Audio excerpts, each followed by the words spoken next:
21 जुलाई को उपराष्ट्रपति जगदीप धनखड़ ने इस्तीफा दिया और 50 दिन बाद अब देश को नया उपराष्ट्रपति भी मिल गया है। लेकिन अभी तक ये पता नहीं चल पाया कि पिछले उपराष्ट्रपति जगदीप धनखड़ ने इस्तीफा दिया क्यों।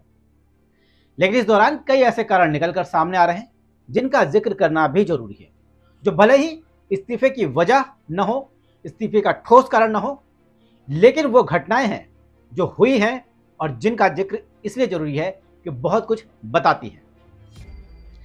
21 जुलाई का दिन याद कीजिए जब अचानक से उन्होंने अपने पद से इस्तीफा दिया और वजह बताई कि स्वास्थ्य खराब है।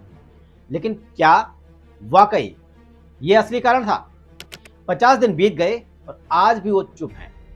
लेकिन ये चुप्पी तूफान से पहले की खामोशी है, जो एक न एक दिन तो जरूर टूटेगी और जब टूटेगी तो बहुतों को ले डूबेगी। खैर, 2 सितंबर से वो दिल्ली के छतरपुर में हरियाणा के नेता अभय सिंह चौटाला के फार्म हाउस में रह रहे हैं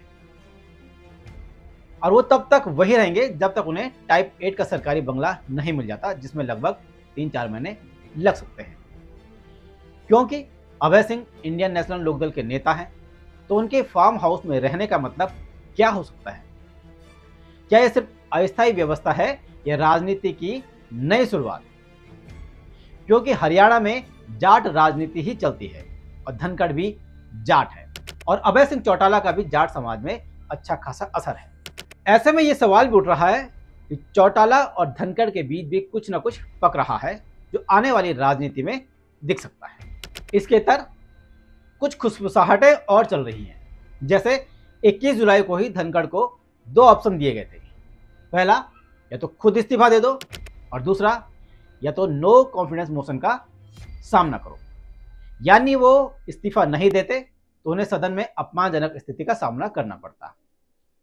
लिहाजा उन्होंने पहला रास्ता चुना और ये सब अचानक हुआ क्योंकि इससे पहले सब चंगा था। एक दिन पहले 20 तारीख को धनखड़ साहब ने 40 किलो जलेबी भी मंगाई थी और अपने स्टाफ को बांटा था।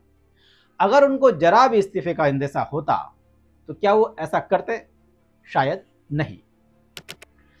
देश में जो सबसे बड़ा पद है वो है राष्ट्रपति का और उसके बाद आता है उपराष्ट्रपति का और फिर आता है तीसरे नंबर पर प्रधानमंत्री का। तो पहले यह कहा जा रहा था कि धनखड़ को प्रोटोकॉल नहीं मिला, इसीलिए वो नाराज है। फिर आपने राज्यसभा की तस्वीरें देखी कि कैसे नड्डा साहब ने धनखड़ को सदन में टोका था। उन्होंने एक मीटिंग में गृह मंत्री के हंसने पर भी धनखड़ साहब ने आपत्ति जताई थी। तो इस तरह की बहुत सारी थ्योरी हैं जो बताती हैं कि वो परेशान तो थे, इसीलिए इस्तीफा दिया।